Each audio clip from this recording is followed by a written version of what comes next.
তেজপুৰত নিশা এক ঘটনাক লৈ উত্তপ্ত পৰিস্থিতি। এজন শ্ৰমিকক প্ৰহাৰ কৰাক লৈ ঘেৰাও কৰিলে কাৰখানা। তেজপুৰত অনা অসমীয়া ব্যৱসায়ী বেংগলী সম্প্ৰদায়ৰ যুৱকক আক্ৰমণ, মাৰপিট কৰাৰ লগতে ভাঙিলে হাতত থকা মোবাইল ফোন। এজাহাৰ দাখিল তেজপুৰ সদৰ আৰক্ষী থানাত।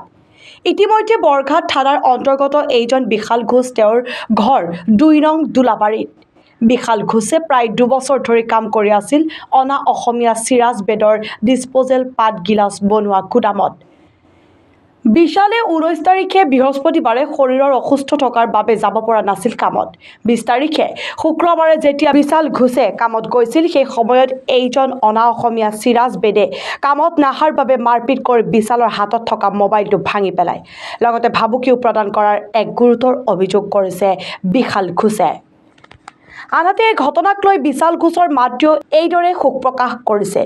এতিয়া কথা হ'ল, টকা থাকিলেই দুখীয়া নিবনুৱা শ্ৰমিকৰ ওপৰত অত্যাচাৰ কৰা অধিকাৰ ক'ত পালে এইজন অনা অসমীয়া চিৰাজ বেদে?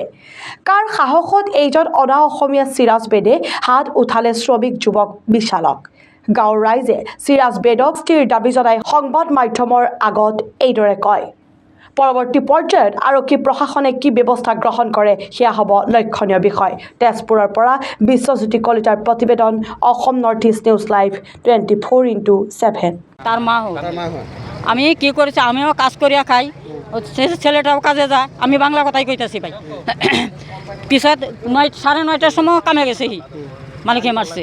মালিকে কেলে গেতা মারলো, আমি বহুত কষ্ট করে আমার স্যারেরা ফালছি।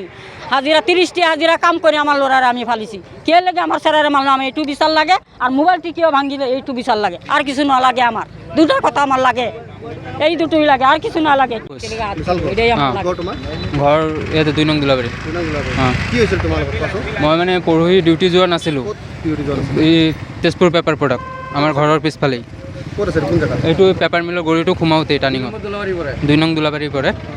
তো মই পৰহি যোৱা নাই, তো মোৰ মালিকে মোক ফোন কৰিছে 7বাৰমান। তো ফোন কৰাত মই ফোনটো মানে ৰিচিভ কৰিব পৰা নাই।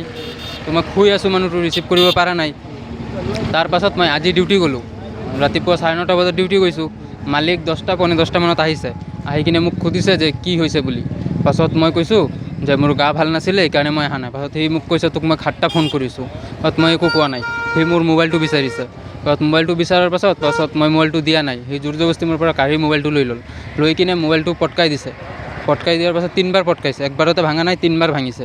এই মোবাইলটো আছে ইয়াত, ভাঙা মোবাইলটো, সেইটো মোবাইলটো ভাঙা মোবাইল। মোবাইলটো 3বাৰ ভাঙি দিছে।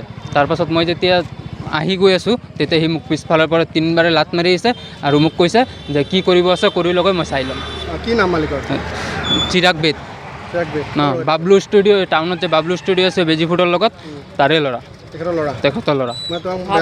ব্যৱহাৰ বেয়া কৰিছে। আপুনি কৰ্মচাৰীক মাৰপিট কৰিছে, তোমালোকে স্থানীয় যুৱক হিচাপে কি ক'বা এই গোটেই ক্ষেত্ৰত? তাকে মই তাতে কাম কৰোঁ, ঠিক আছে। ক'ব গ'লে এতিয়া ই যে এনেকুৱা কৰিলে বহুত বেয়া কৰিছে। এইটো কৰিব নালাগিছিলে। বিৰোধিতা কৰা তোমালোকে?